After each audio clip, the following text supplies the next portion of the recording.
This panel is here to discuss issues related to the impact of the internet on media and entertainment industries.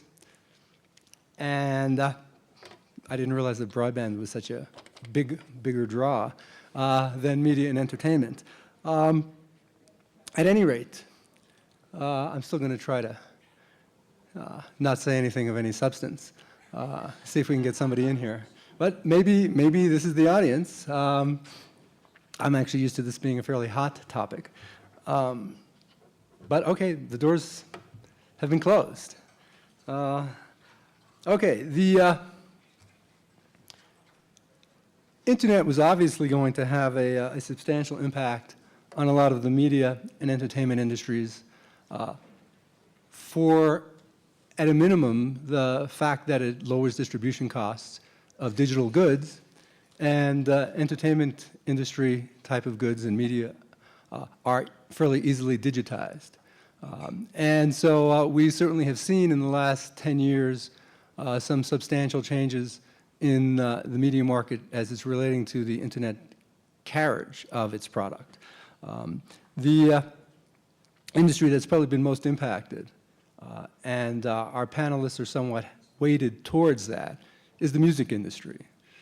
And we might think of the music industry as the canary in the coal mine, perhaps, in that they've been most impacted by the internet compared to other media industries which perhaps haven't yet felt the full impact of what the internet will be. And as was mentioned in the last session, we're not talking just about music and movies, but obviously the internet will have a large impact on radio and television as well, and it's had an impact or maybe having an impact on newspapers. So it's a large part of people's lives that are going to be impacted because people spend a lot of time listening to music and watching video. We have a panel here that consists of individuals who have varied backgrounds in these industries, some academics and some practitioners, if you will, but all are highly qualified to talk about the impact of the internet on these industries. And I'll introduce them very briefly. And they're listed alphabetically. I'll start out with Lance Kavanaugh, who is the Senior Product Counsel at YouTube. Most people these days have heard of YouTube. Then moving down, we have Peter Menell, who is a law professor at Berkeley and also director of their Center for Law and Technology, followed by Cary Sherman, who is president of the RIAA, a beloved institution by most college students, and followed by Sam Tarantino, who is the CEO of a company called Grooveshark. Grooveshark is not universally known. It's certainly not as well known as YouTube, even though I'm sure he would hope that someday it would be. I'll ask him to give us a 1-minute description of what it is that his company does. Right after I introduce Joel Waldfogel, who's, I hate to say bringing up the rear, but happens to have a name that probably often puts him in the back, who is an economist. You may have seen his tag, which says he's at Wharton, but in fact he now has moved to the University of Minnesota, where he has a chaired position in economics. So why don't we go to Sam to give us a brief description of what Grooveshark does, because that will give you an idea of, you can tell from everyone else's position in terms of their occupation, whether they have an opinion based on their company. Others are academics. Sam is at Grooveshark, so why don't we let him tell you a little bit about how it's set up and what it does. Sure. I feel special. I get to talk first. Cool. So we're a music streaming company. We take user and artist source content and then aggregate it across an interface that we're monetizing through subscription on mobile platforms, advertising, and artist revenue shares. It's under a minute. Okay, right. You get your the files that people have access to are uploaded by individuals. Is that correct? Sure, there's two sources of content that we have. We have an artist section where artists actually go in and upload stuff themselves. And then we have kind of user source content as well. Where Right, and not all the record companies have given you permission. Yeah, we have deals with EMI Records, Merlin, and obviously there's the three left over, which is Warner, UMG, and Sony, who we're having conversations with now. Okay. So why don't I start by asking a question that I don't expect in-depth discussion, but I just want to, again, for the audience to know where people may be coming from, because piracy is going to be playing a role in our overall discussion. Whether you believe, let me start off by mentioning, for those of you who don't know, sales in the music industry internationally in the last 10 years, basically, up through 2008 or so at least, controlled for inflation, are down about 50%. Okay, and that's revenues and also about the same amount for units.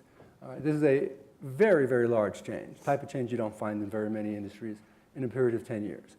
There is some debate among economists about what the cause is and whether or not it's piracy. And just very quickly, I would like if members of the panel tell us whether or not they think piracy is responsible for some or a large part or maybe all of that decline.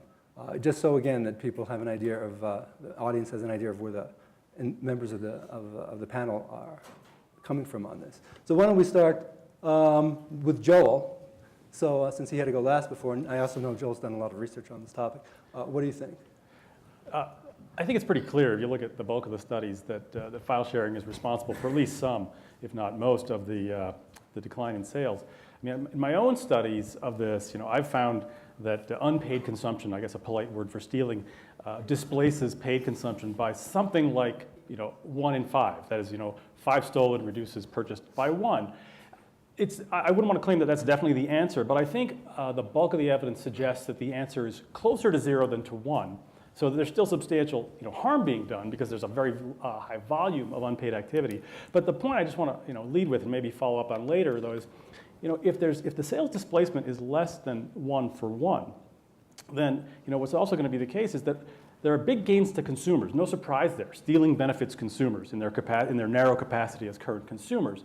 But the harm to the sellers is sort of only a fraction of the gain to consumers, which is not a justification for theft, but rather I think it does point us to thinking about what other pricing models, what other ways of distributing might one be able to take advantage of in the post-internet or in the internet world. So bottom line, though, I think that file sharing has caused harm to the music industry especially, and there are reasons to be concerned about other media industries as well. But there are also some sort of glimmers of, well, hope or challenge or something. Sure, I guess I'll add also that on an interesting point that I recently read about, which is interesting, is I also take the belief that iTunes, I think, had some degree of acceleration factor to this, because you all of a sudden open the box of unbundling in which people that would have bought, especially because iTunes is so specific to the adult market. I mean, I'm 22, I don't have a single friend that I know in college that ever bought a song on iTunes. So it's a specific niche here, which is the adult market. And I think what this specific market that would go out there and buy $12 CDs, $20 CDs, is now only buying 3 songs of 99 cents. So there's sort of, it's not just piracy. I think there's legitimate channels that have also sat here and added to the problem.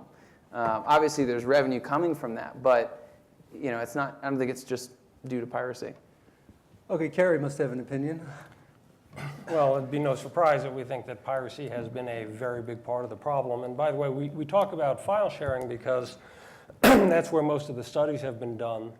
But piracy evolves. P2P has been an enormous problem, but it's begun to level off, and other forms of piracy have begun to take its place, such as cyber lockers. A lot of material is now stored online in lockers, and then links are spread throughout the internet, which people can use to access the illegal content and download it very quickly and without detection. Hence names like Rapid Share, very good way to get your illegal material without more anonymously than when you're file sharing. Are you inducing?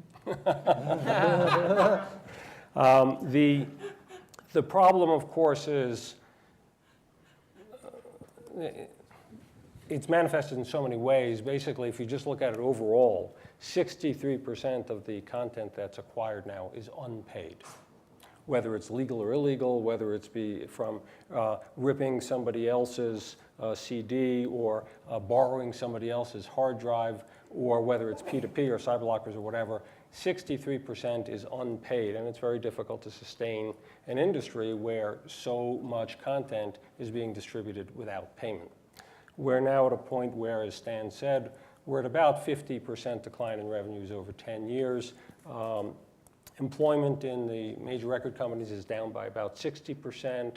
The top 10 albums in 1999 sold 55 million units. In 2009, it was 21 million units. And since the hits have traditionally accounted for the subsidization of all the records that were losing money and the ability to continue to invest in new artists and new music, the impact on artist rosters, on promotion and marketing is being felt throughout the industry. And there's a collateral consequence of effects throughout the songwriting community, even through the concert community. So the impact is very, very real and is continuing. Okay. Now, If I can yes, just go ahead. throw in a few points. Shane Greenstein in the last panel talked about how technology is improving in ways that have lowered costs and prices. And so I don't know the right question is revenue. I think there's profitability to be thought about in this area. And it's easier for companies to engage in the distribution of sound recordings. And so it may be that companies could perhaps hold profitability somewhat constant, but see a lower revenue. But I think a lot more is obviously going on here, and that there are several generations now in the prime demographic for music who, based on the norms that have emerged, don't participate in the market at all. And so that, I think, is a tremendous cause of harm for those who would pursue careers. And record companies are in a complex situation because they are trying to maintain sort of a legacy catalog, but they have to adapt the businesses to a world in which distribution happens differently. But the reality is, and Sam is closer to it, he says no one participates in the market, or at least what's the most popular market source. I had a 10-year-old in my household in 1999, 2000.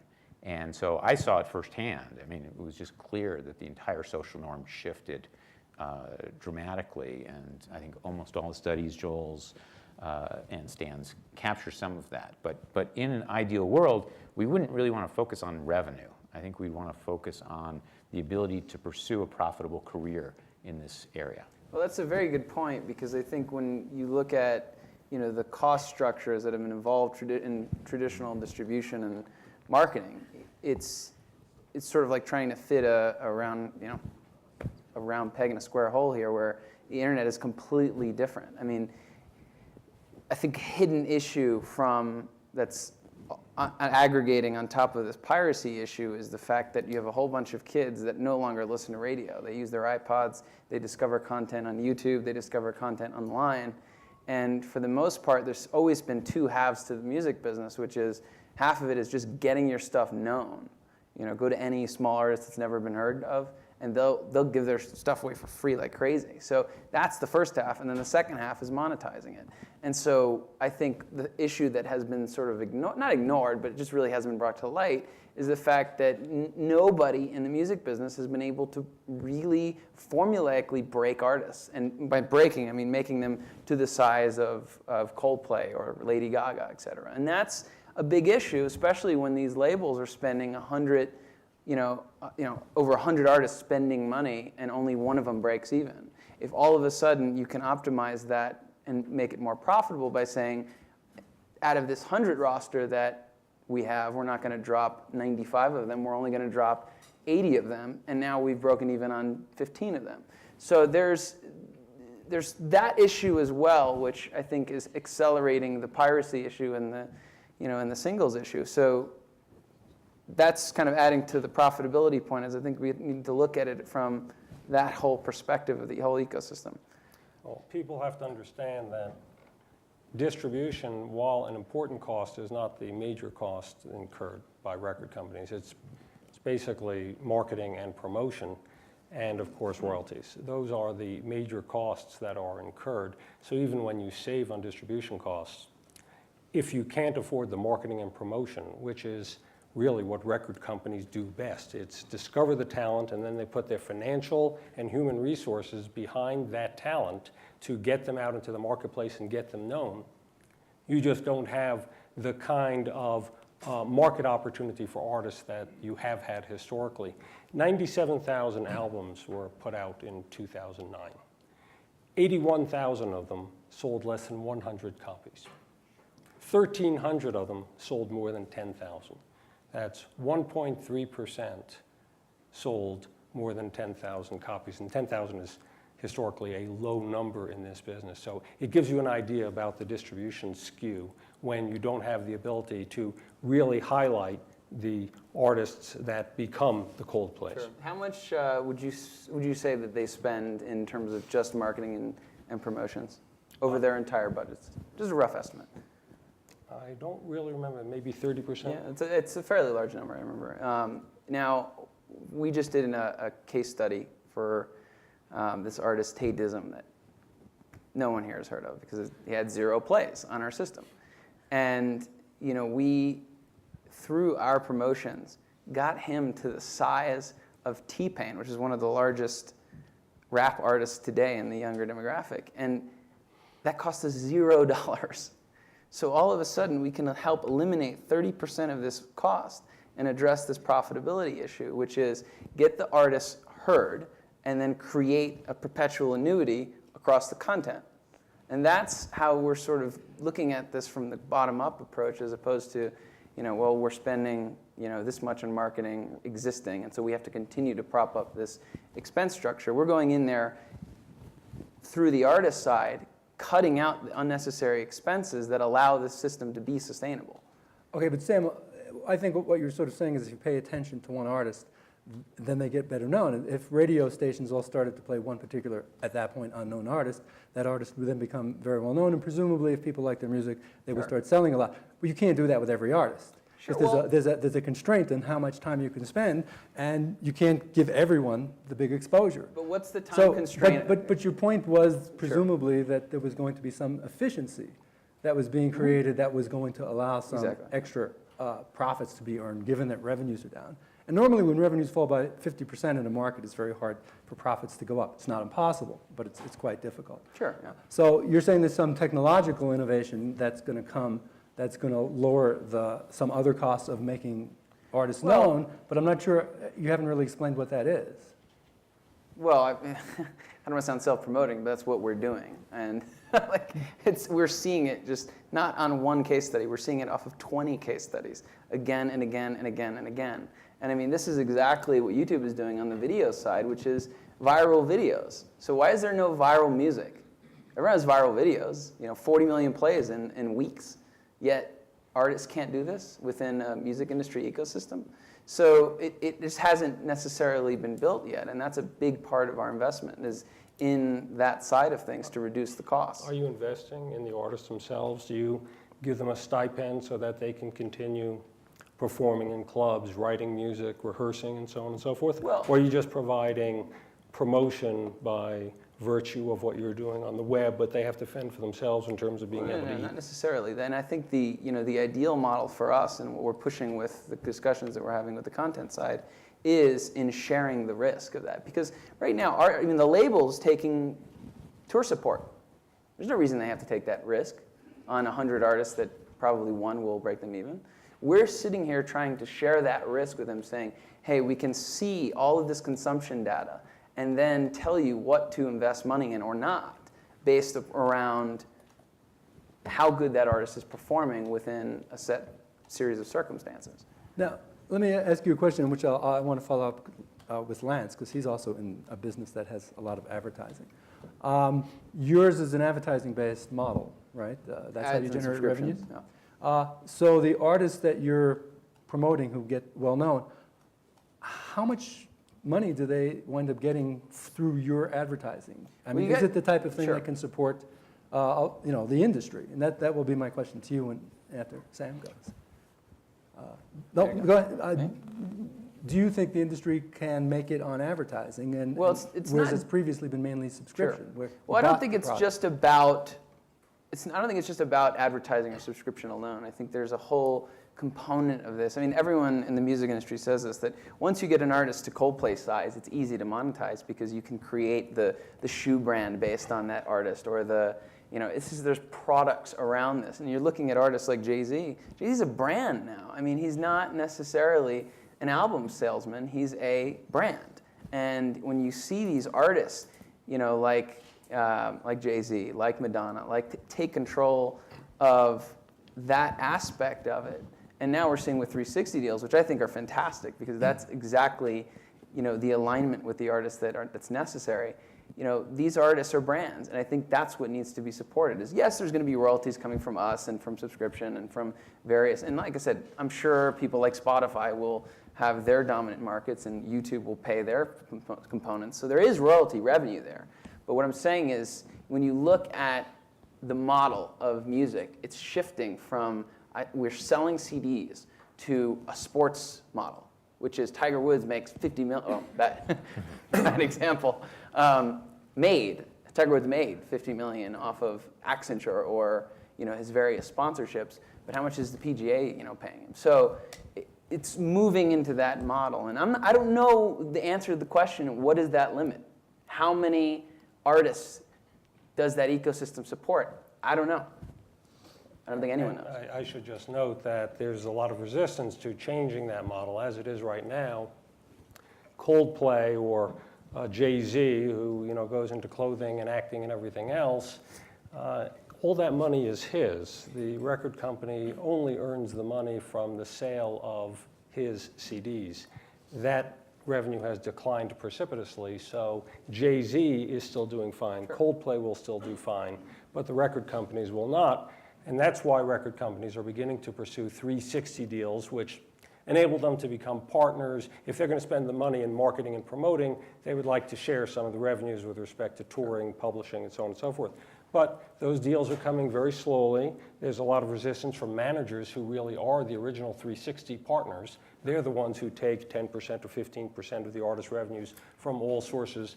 Historically, that has not been record companies. So this is a very slow change based on the way the industry has been structured historically. Well, I think the interesting point around that is that there's, before 2000, there was really clear walls around, you are an agent, you are a manager, you sell CDs as a label, and everyone had their compartmentalized systems. And I think what 2000 did more than anything is it just threw that out. Now, the labels are competing with the managers. Managers are competing with the labels. Agents are competing with managers. All of a sudden, all of these parties are starting to grow out of their respective spaces that were sort of the unwritten rule that you don't cross. And all of them are competing against each other now, which is why I think it's in the labels. The labels actually have the best opportunity because they actually do have more money than managers. I think I would say the only person better positioned to be able to take advantage of this shift is really Live Nation Ticketmaster, which has already started to.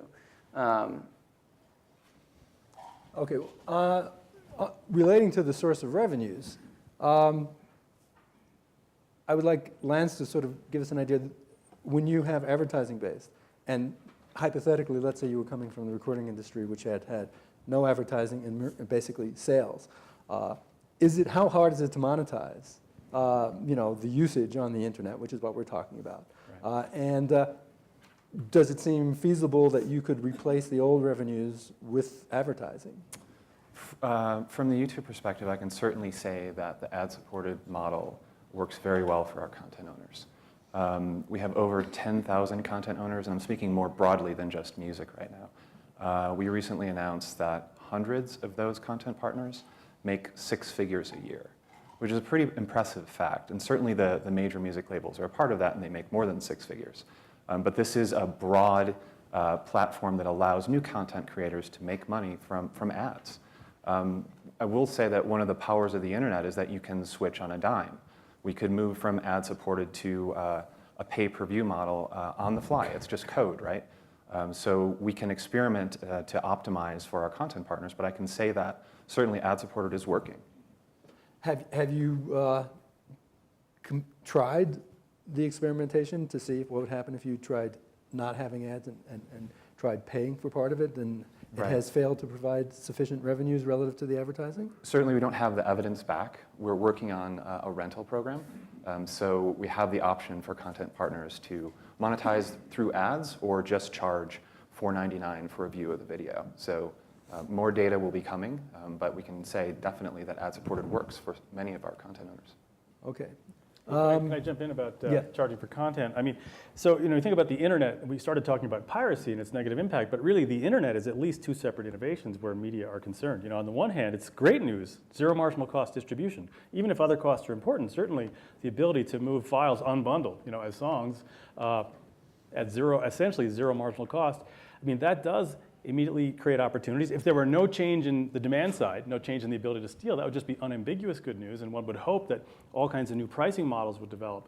I think, one thing that's interesting to think about is even given the problems on the demand side, given the problems with piracy, what are the opportunities that are afforded by the fact that product has zero marginal cost? I mean, to what extent have firms, explored bundled pricing? So, I mean, iTunes has done a little tiny bit. They've moved toward tiered pricing, but the tiers are not very widely used, and the lowest tier in wide use is $1. And again, it's a zero marginal cost product. Maybe if you sold people access to the whole repertoire came out this year for some amount of money similar to the amount that households were paying in 1999, that's a win for consumers, right? It could be a win for sellers, except that maybe only the very high-intensity guys. But the point is, there's an opportunity here that I think hasn't been fully exploited. Sure, there's huge bad news in the piracy side, but there's big good news in the zero marginal cost side that does suggest other ways of bundling product together and other ways of selling it may still, if not save the day, at least make it better than it might otherwise have been. There's been enormous effort in bundled pricing, bundled products, and so on and so forth. Years ago, you got a CD or a single. Now, a new release will have maybe 200 different SKUs in terms of everything from a single to a combination of songs to ringtones to wallpaper and every other possible combination, including box sets and everything else. So there's an enormous amount of experimentation. The problem, of course, is that paying for it is voluntary.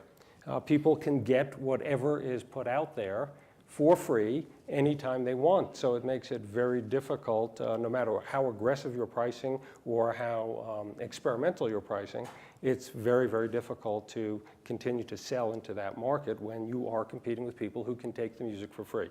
You have to come up with models where people want to pay for the product because they don't have to. Okay, let me change directions a bit and talk a little bit about the Digital Millennium Copyright Act, which I presume most people in the audience know, but in this particular case, it's a big act, but there's this one part of it which is called the safe harbor provision, which basically says if you're an ISP or something like an ISP and you have a source of information on the website that is in fact one where the owner hasn't given permission, if the owner asks you to take it down and you take it down, then you haven't really violated copyright. So the question is this, does it seem like that safe harbor provision is working the way it was intended? Now, when I first read about it, I thought that it was there because it was no way ISPs could keep track of what every little individual user out there who had a web page was doing, and you didn't want them to be responsible and have to monitor millions and millions of users. What has happened, I think, after the fact, is that we've discovered there are large commercial websites that put up information, and one might say Sam's is one of them, where they may not have the rights, but the law as it's written says if they take it down when asked, then they're not violating copyright. I don't think that was the intent originally, that people had seen what was going to occur. So what I'd like to know is whether or not as it currently stands, it's working and working reasonably well in terms of a weighing between piracy and usage. So why don't we start with Peter, and you can give us, and then we'll go around. 'Cause Okay, I think a lot of people have opinions. I'll start, but I expect there's going to be a lot of back and forth on this issue. So let me set the stage. Let's go back through the time machine to 1998. The problem that was perceived that this provision dealt with was there were websites that wanted to get up and running. There was fear that they could be they could be liable for hosting content without authorization. And so we compromised. We basically came up with this very complex and I think generally good. I think history can judge that basic solution to have been good for the problem that was perceived, which was that you would host content on some website that was controlled by an entity that could be reached. Okay. And in fact, we had this subpoena provision, 512H, which made it easy to identify someone who uploaded content to these servers. Within a year, the world changed pretty dramatically.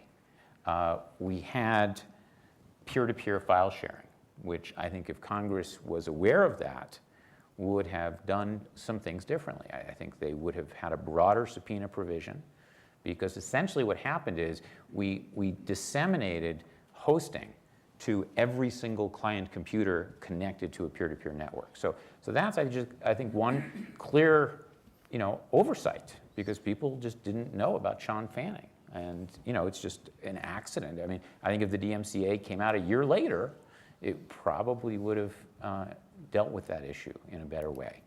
The other thing that happened, and this brings us over to Lance, over the next few years, we moved to Web 2.0, which wasn't really the model that was in mind when they passed the DMCA. I mean, there were, Yahoo was kind of the model. I mean, you can go into legislative history and see what they were focusing on.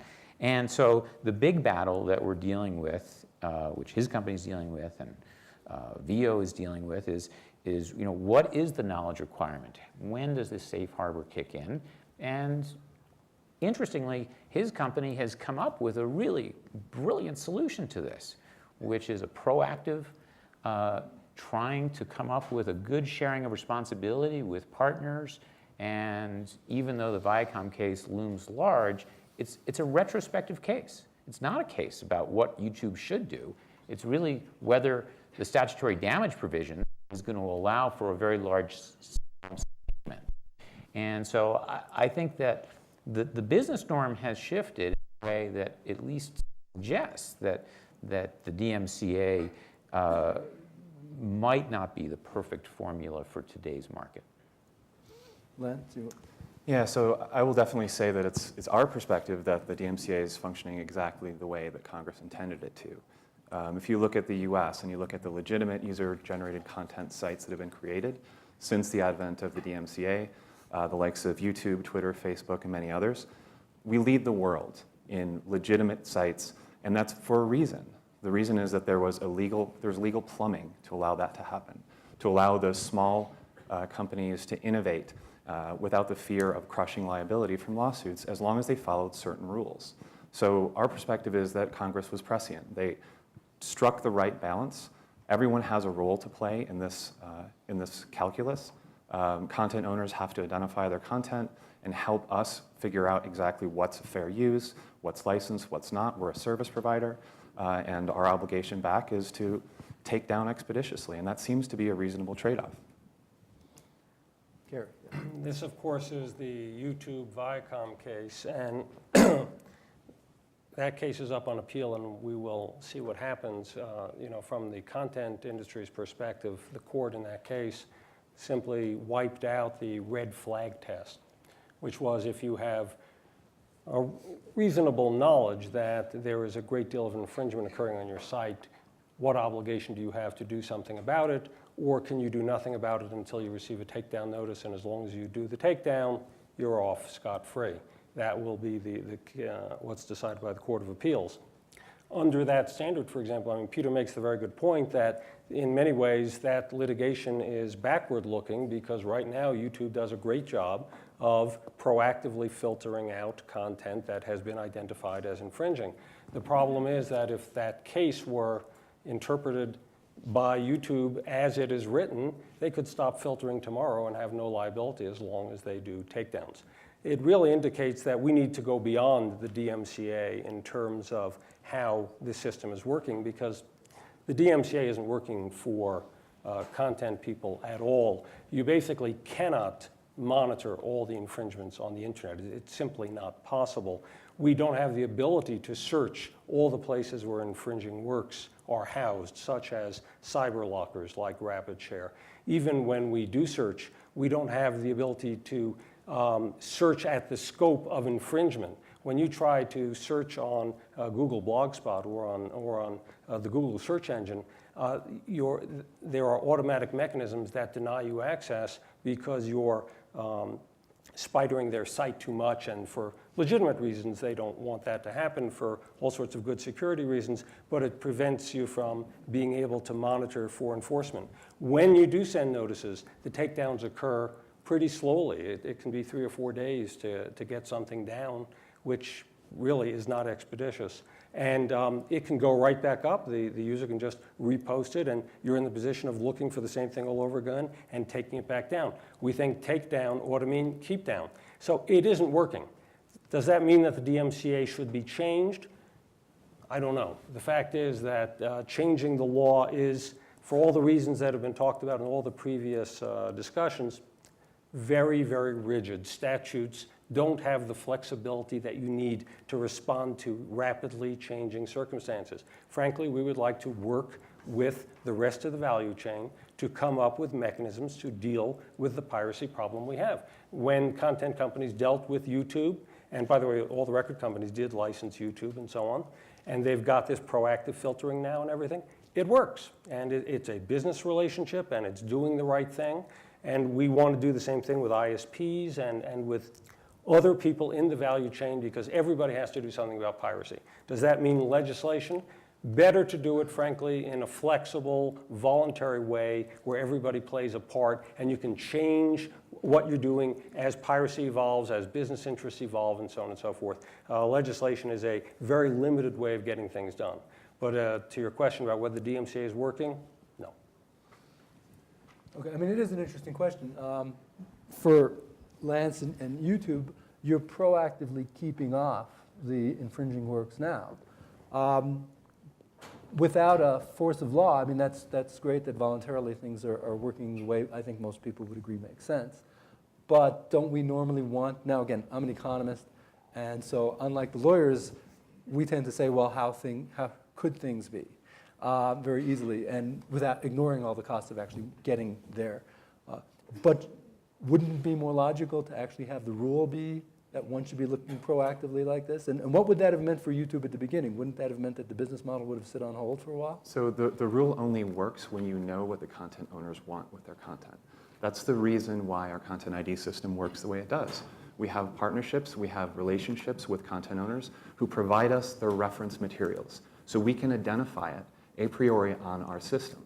That's significantly different than a content owner who we have no relationship with, who we don't know if they have a license deal with another content owner. We can't identify that without any more information from content owners. So the DMCA provided the plumbing, provided the baseline from us to build a company, and the technology drives us forward. So I think I do agree with Cary on that last point. It's about the technology moving to a point where we can cooperate with content owners to enable legitimate business opportunities online. And that's what we do with Content ID. But the key point is that we need the information from the content owners to make decisions on the content on our site, particularly on the scale in which we operate. It's probably just worth mentioning that a group of tech companies and media companies, content companies, got together and did these user-generated content principles, entirely voluntary, basically saying, we're going to work on proactive filtering, we're not going to sue unreasonably. It was really a meeting of minds about a common sense approach to the piracy problem that was based on voluntary principles rather than legislation. We need more of that. Okay, but the costs and benefits for YouTube would presumably be, we put up this, at some cost, this filtering system, and that avoids the potential of lawsuits down the line, and those are costly. And so we take a look at the cost and benefit, and therefore it's worthwhile for everyone to reach an agreement. And that's why that's the volunteer aspect. But if it were expensive enough for YouTube to have the filtering, then we'd be back in the situation where they'd be using the takedown. And then the question would then be still, would it be that a reasonable solution or not? Let me add in. I mean, I think that if the law was completely clear, it's unclear how YouTube would have developed their business. I think there was enough uncertainty. The Dmca arguably does require something beyond merely takedown. The Viacom YouTube case, the VO cases, are dealing with that. So far, they're only at the district court level. But I think any economist would recognize that the default is important in figuring out how that game plays out. And so it is going to be important. The courts are playing a very big role. And here's a perversion that's happening in this area. And it's very path-dependent. Because of the statutory damage provision, which also occurred prior to Web 2.0, Congress ramped up statutory damages to $150,000 per work right on the eve of all of these great expansions of capacity to decentralize. And now you have Judge Stanton sitting in his chambers in New York City trying to decide whether Viacom should be able to proceed on a lawsuit that it will get into the billions of dollars of potential exposure. And I think that ended up perhaps tilting the balance for him. He said, I don't want to deal with that. If you look at the peer-to-peer file sharing cases, the Jamie Thomas case, the Tenenbaum case, you have two district judges who are basically saying, I don't want to be on the front page of the New York Times as having, bankrupted, a single mom and a college graduate student. And so we have this imbalance in the law, and I see a change. Cary can confirm or deny or not say anything. I mean, I think the record companies have realized that, going for the big cudgel was probably not the right approach, and trying to do something more in between. But the statute gave them this very large cudgel. So that's, this is a very dynamic area. Judges are playing a big role, often judges who don't even use these technologies. Their bench is pretty old. I suspect their law clerks are playing a big job in explaining what the heck is going on in these cases. So, we've, by not having any legislative traction, we've essentially created this somewhat anarchical system, and companies like YouTube don't want to wait for it. So they just went in and said, we'll solve the problem. And they did, and they should be congratulated. But there's still other issues. We'll get to Grooveshark later, maybe. But I do think, there's a lot of anarchy. Okay, on a slightly different take, when the file sharing first started, one of the criticisms that was made of the record companies was that they weren't making their products available online. Since then they have, and the best known of those is iTunes, which seems to be quite successful and a big seller. And this is a sort of a specialized question.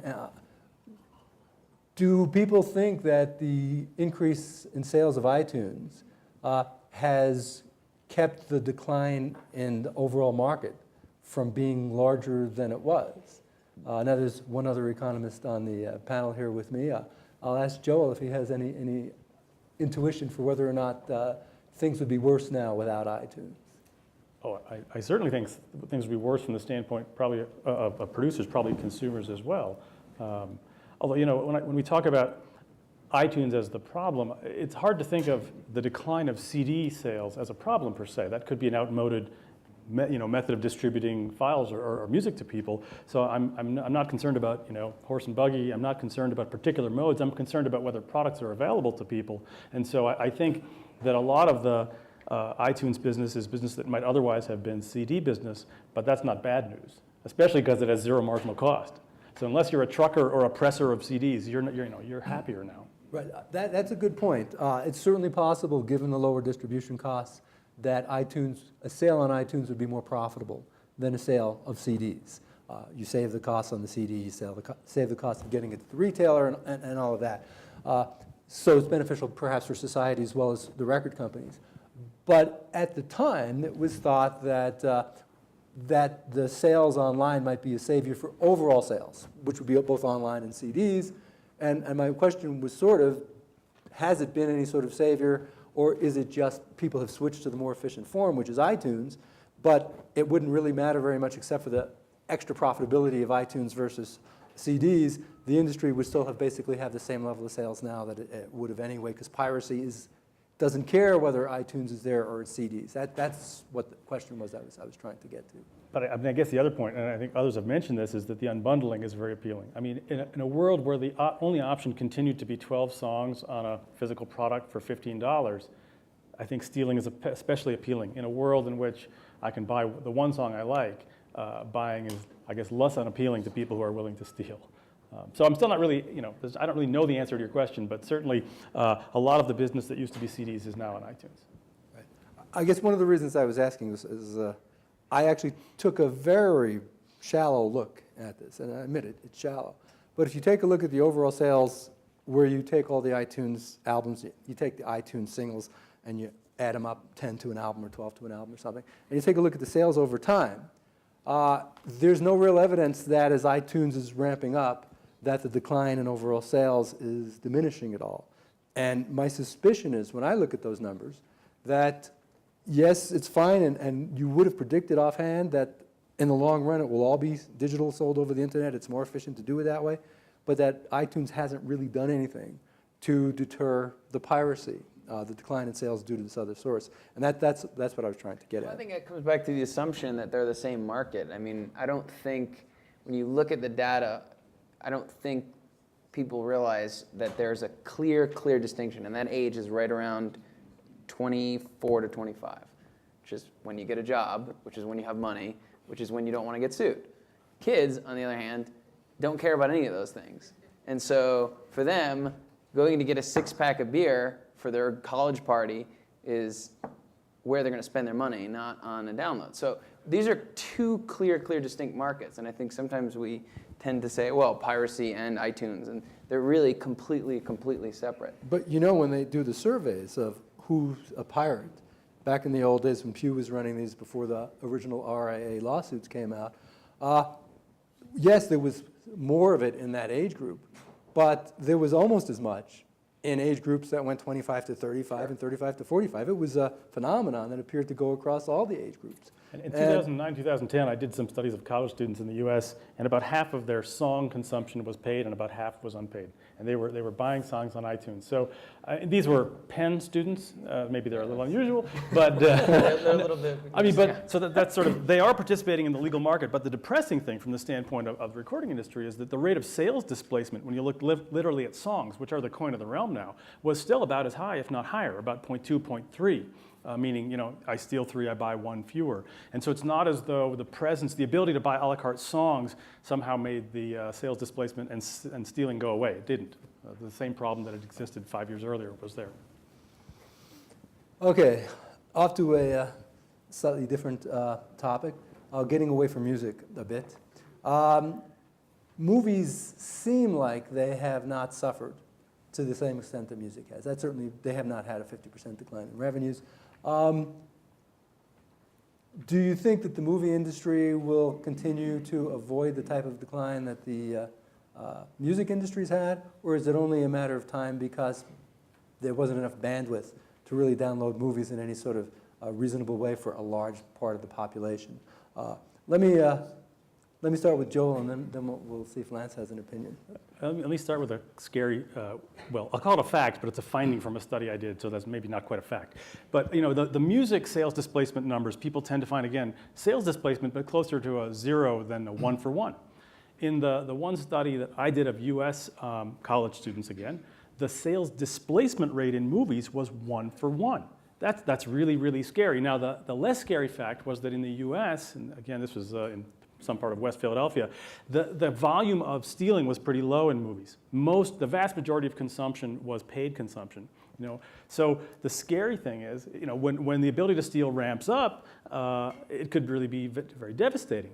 If you look instead at China, where I've also done a recent study there, about 75% of consumption is stolen. So I think the fact, the reason in the US that the stealing hasn't ramped up that much is it's still pretty cumbersome to steal movies. Even in the study I did, the most common method of stealing wasn't on the internet, it was rent, rip, return.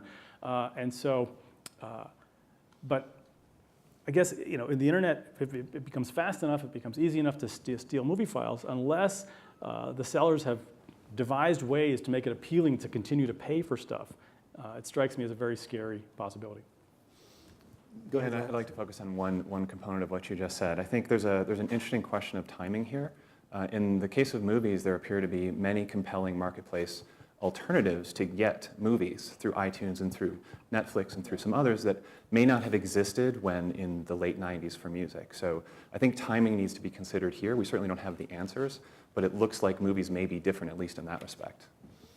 Right, but that would be, if that thesis is correct, then we should have seen when iTunes started ramping up that it would have sort of slowed down the decline in sales. But it didn't appear to do that very much in the case of music. So it may happen that having these alternatives will in fact protect the movie industry, but there's no real support for that right now. Even though there's not much support against it. I mean, a story I was telling about, the iTunes not apparently is, decreasing the decline is quite weak. I don't want to make that too strong. But if that's the only thing, now what about, is the DRM on movies that still exists any more effective than the non-existent DRM now on audio, do you think, Joel? This is one where I have to rely on anecdotes from young people. I mean, they tell me it's easy to defeat on the discs. I don't know how, and I'm not interested in knowing how, but they tell me it's easy to do. So I don't know if DRM is what slowed it, as opposed to simply the file size. No. When record companies got rid of DRM in order to make sure that the people who are actually paying for music would have the best consumer experience and not be limited in terms of interoperability and transfer to other platforms, we didn't see any spike in sales. Right. Well, I wouldn't have necessarily thought that would be the case. Any other opinion on that? I thought you had. Well, I think the whole norm structure is very different for movies. People don't tend to watch them more than once. They have kind of standard places they go. There's a lot of effort to improve the motion picture, 3D and all of the sort of changes in theatrical release. So, there are a variety of these things, but as the whole, sort of high def, 3D in your home, large scale theater, home theater, as that gets better integrated with the broadband, then I would expect that we will tend to see shifts in that direction. I mean, that's the logical, that's what economic theory would tell you, is that people will gravitate towards convenient sources of content. And, I think we'll see similar things with book readers. Right. That's the book readers is an interesting question because they haven't been digital. They're just in the process of becoming digital now. And it'll be interesting to see what's left of the legitimate book market and whether or not the people who buy books are the same type of people who pirate movies and or audio. We're probably at the point where it might make sense to start taking questions, and then I guess we could sort of go off to lunch when that's over. So why don't we do that? Where I guess the people with the microphones can roam around, and the audience, you can raise your hands if you have questions.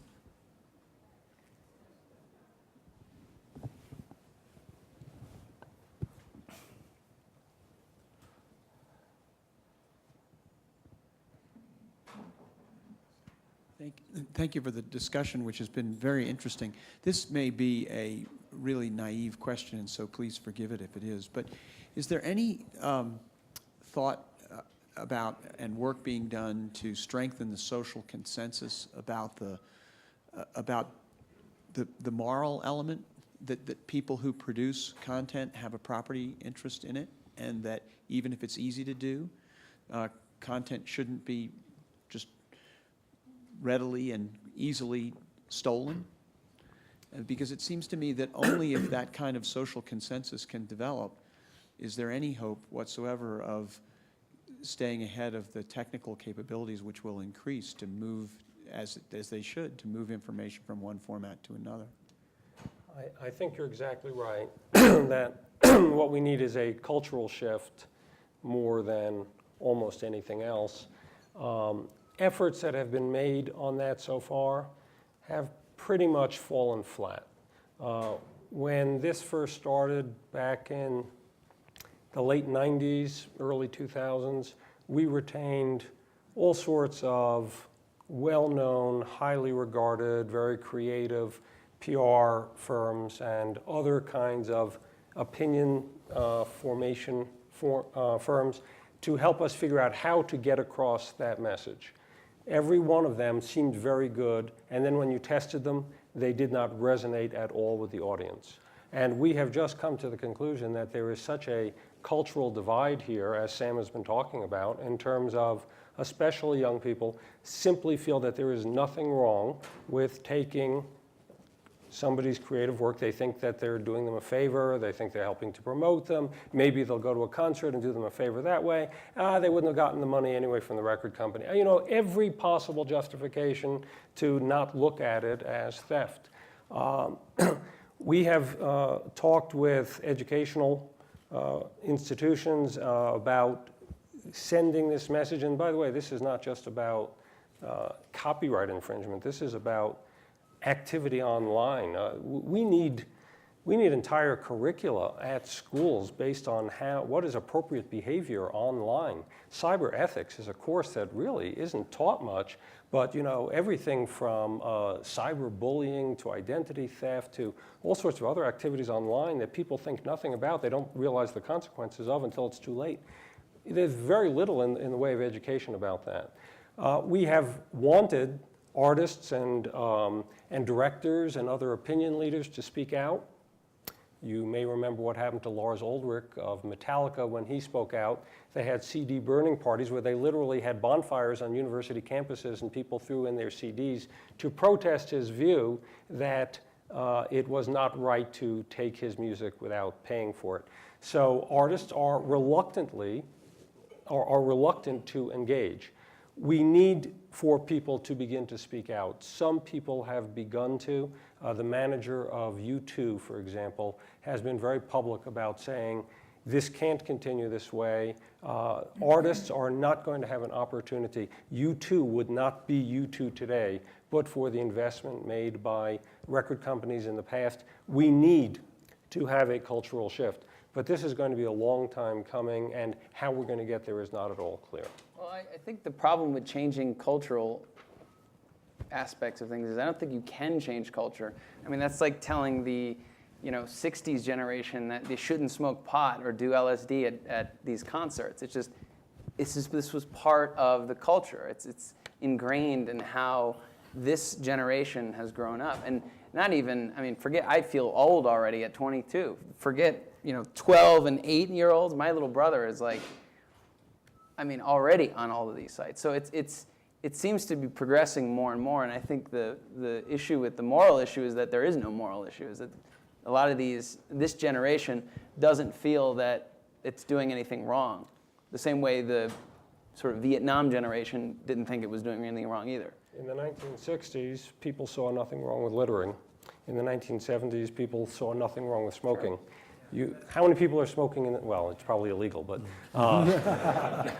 there has been a fundamental shift in culture, and it can happen. Sure, I'm not saying it's right. I'm just saying that it's very, very difficult to change an ingrained culture. I mean, you're seeing this in Iran with the youth of Iran. We're seeing it across a whole bunch of things. This isn't just about the music industry or even this is the internet. The shift of the internet is so massive that I don't think we'll realize its effects until 15 years from now, when we're looking back and going, whoa, that actually happened, like the 60s.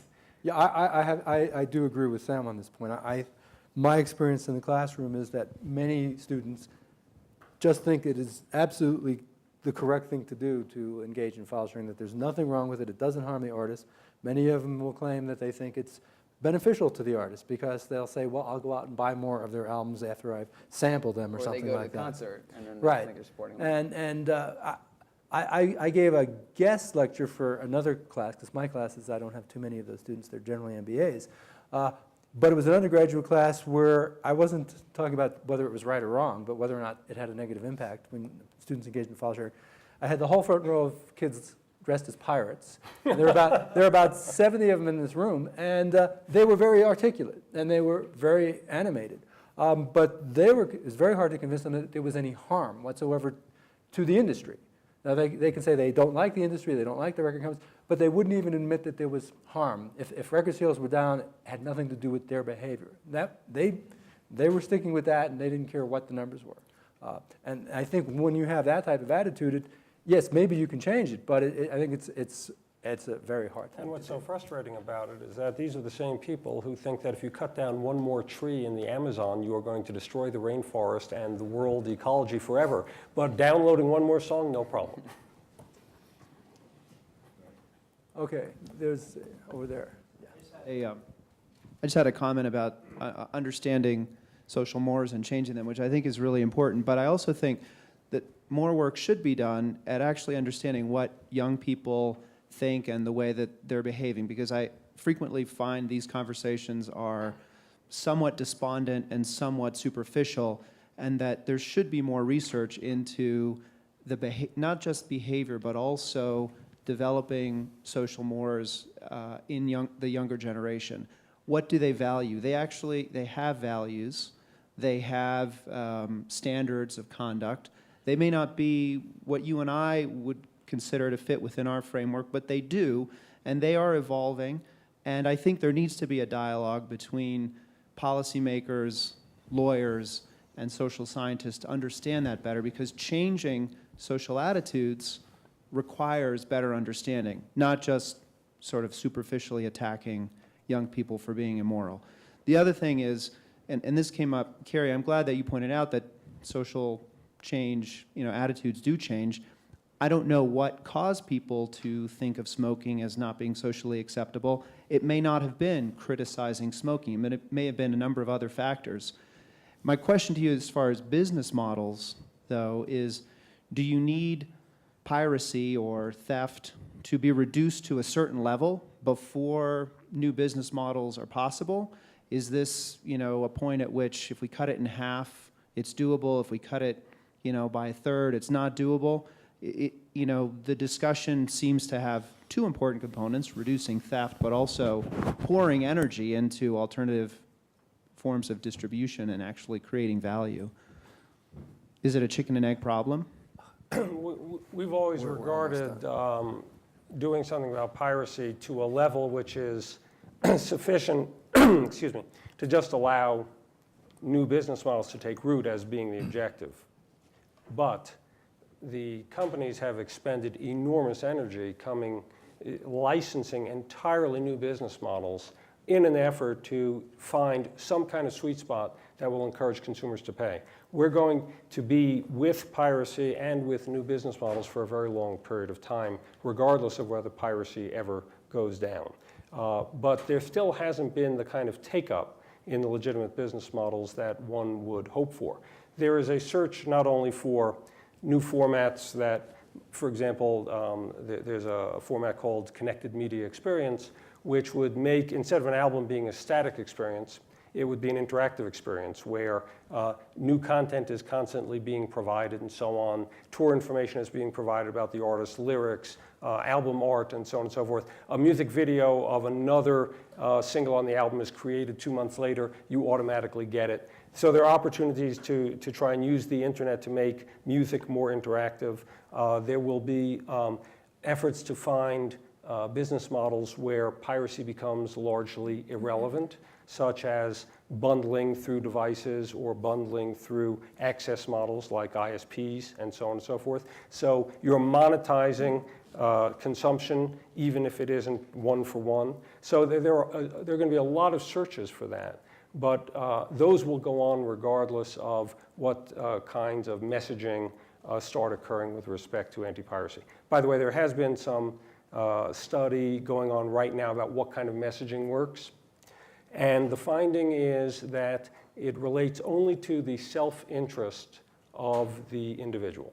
So when students find out that they may have a question on a job application about whether they engaged in file sharing, and they realize that they may wind up disqualifying themselves for a job because a company that thinks that you're willing to steal music or a movie you might not want to have as an employee of a company, that makes them think twice about this in a way that no other moralizing will. So there are some messages that might resonate, and research is being conducted to figure out what that is.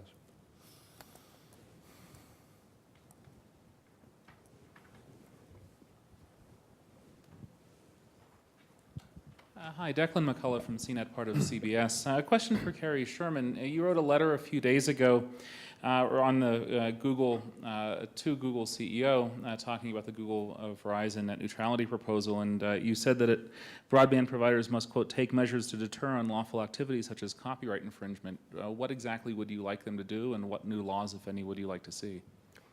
I don't think it's any secret that the content community has been in discussions with ISPs about engaging in some kind of cooperative effort to educate consumers when they are found to have engaged in illegal file sharing, and then sending notices and with increasing warnings and at some point some kind of consequences beyond notices.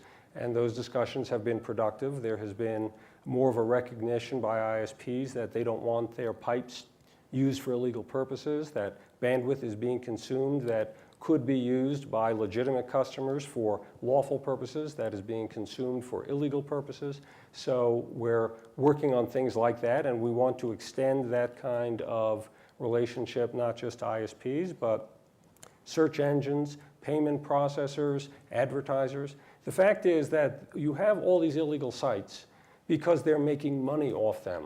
There was a time when this was just a lark for students in their dorm rooms to be able to do this because it was a fun thing to do. But these are businesses now, and sometimes they're in Russia, sometimes they're in Estonia, sometimes they're in the United States. But the fact is, they're being supported by advertisers.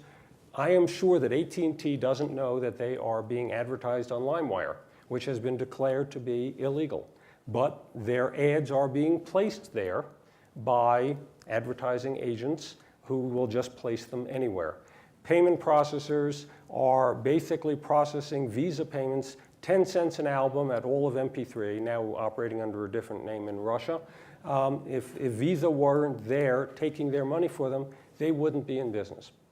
There are opportunities for cooperation. With Google, for example, if you enter in Beyonce MP3, the chances are the first thing you will get are illegal sites rather than legal sites. Now, Google has done a good job of creating something called One Box, where they give you all sorts of opportunities to hear an excerpt from a song or an entire song, to be taken to a place where you can buy the song, etc. But depending on what you enter, you might get mostly illegal sites instead of legal sites. We'd like to work with Google to prioritize the legal sites. There's a lot that can be done voluntarily, and that's what we mean by that. And so what about involuntarily with legislation? What happens if the ISPs in the end say no? We're not going to block access to Russian sites unless the law requires us to. Going to Congress with the ISPs saying, we would like to do the right thing, but we need to know that there's been a judicial finding or some other governmental action, that's a very different kind of legislative scenario than going without the cooperation of the ISPs or the search engines or the advertisers and trying to require them of it. We want to get to the voluntary point. If legislation is an appropriate way to facilitate that kind of cooperation, fine. Okay, I think it's time for lunch. I would like to thank what's left of the group. And so that's it for us.